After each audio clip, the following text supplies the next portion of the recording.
In Bangladesh, the three-time Prime Minister of the country, Khaleda Zia, has returned. She has returned to Dhaka, and her party, known to have had a long history of association with the Islamist ideology, Zia and her party has also, interestingly, viewers, run out of patience with interim advisor Mohammed Yunus. Zia has sought accountability about the roadmap towards democratic transition or the lack of it for Bangladesh. 9 months since Sheikh Hasina's ouster, Nobel laureate Mohammed Yunus, once a global symbol of microfinance and morality, is now leading an interim government that is, well, some would say long on rhetoric and short on results. Elections were promised, dates were floated, but democracy cannot be deferred like debt repayment. The clock is ticking, Bangladesh is watching. Will Yunus deliver democracy or delay it under the guise of even more reforms? The world is asking. Another voice joining that is Khaleda Zia, prominent opposition leader, known for her extreme positions. But in this case, the story is important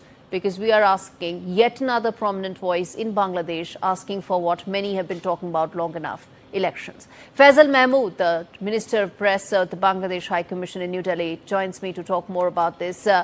Faisal, there's yet another voice, a prominent voice in Bangladeshi politics that's joining in the chorus about asking for elections. BNP, in fact, has been very vocal that they're getting impatient that an election roadmap has not been announced as yet. How do you see Khaleda Zia's return to Bangladesh and its impact on the immediate impact on Bangladeshi politics? Thank you, Gaurie. First of all, let me clarify that the interim government has given a time frame from December to June, but they haven't fixed a particular month or particular date yet to hold the elections. Now come to the point of Khaleda Zia's return. Khaleda Zia, she's known as an uncompromising leader. I mean, she had been the prime minister for 3 times, and she's probably the most beloved leaders in Bangladesh's recent history. She's obviously a big force, but I think the mantle of Bangladesh Nationalist Party has already been passed to her son, Tariq Rahman, who is still in London, and he hasn't come back yet. But the demand of BNP to hold an election is getting louder, and for obvious reasons, because BNP is very agitated because they want to know an exact date when it will take place, and the interim government hasn't given them that.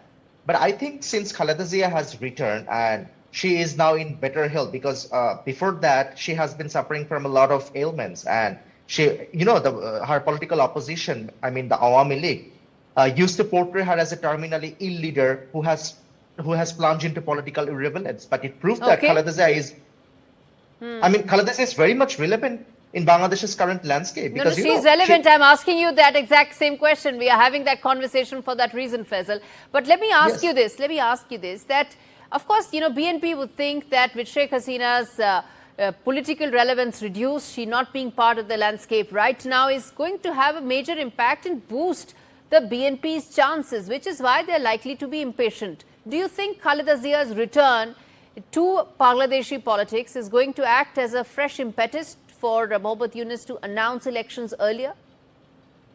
I'm not in a position to answer that directly, but I think yes. To be honest, Khaleda Zia's return and the subsequent, the possible return of her son as well, will obviously put pressure on the interim government to give an exact date to hold elections. But I'm not seeing this as like that, because you mentioned that Hasina and Awami League is no longer in the scene, and because of good reason, because of what they did back in last July and August. But BNP, yes, if you ask any common citizen in Bangladesh, they'll probably tell you that BNP is the party in waiting, and they'll probably come to power if a free and fair election is taking place. Yes, which is why she wants the elections. Yes, indeed. Yes. All right, Faisal, we leave it there. Thanks much for joining me. And this time around, we had a conversation that did not veer into any other sidetracks.